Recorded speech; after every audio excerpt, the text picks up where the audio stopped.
আমার মনের অঙ্গনে সুখের ফাগুন এলো বুঝি। এই হঠাৎ খবর শুই নাই আমার মনটা গেল নাচি। আমার মনের অঙ্গনে সুখের ফাগুন এলো বুঝি। বুকটা ফেইটা যায়, বুকটা ফেইটা যায়।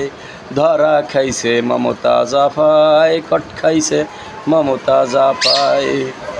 17টি বছর কারেন্ট বিক্রি করছে মাথায় লইয়া, হকার সাজিয়া। হায় বুকটা ফাইটা যায়, বুকটা ফাইটা যায়। সংসদ ভবন ছিল যে একটা পবিত্র তো স্থান, সেখানে মমতাজ আপা দৈলিক তেল মারিতাম। হাসু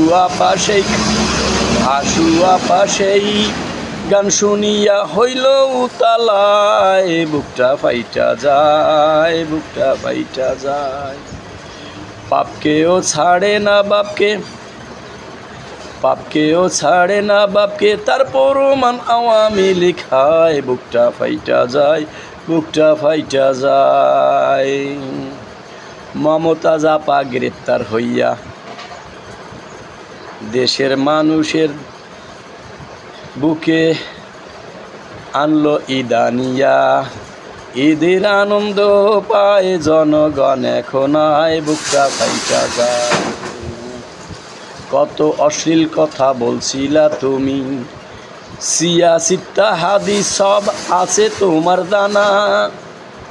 এইবার জেলের ভিতরে কোরআন খানি পড়া তওবা কইরা লও। বুকটা ফাইটা যায়, বুকটা ফাইটা যায়।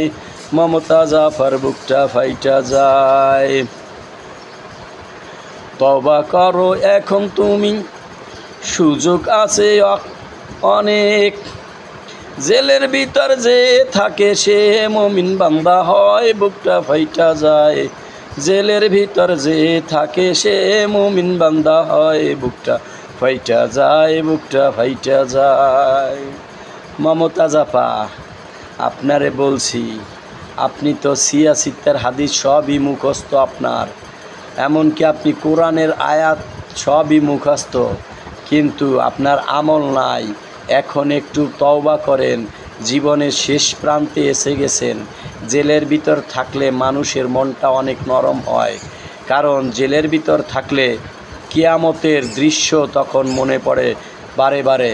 তাই বলছি, তওবা করে ফিরে আসুন মহান সৃষ্টির দরবার।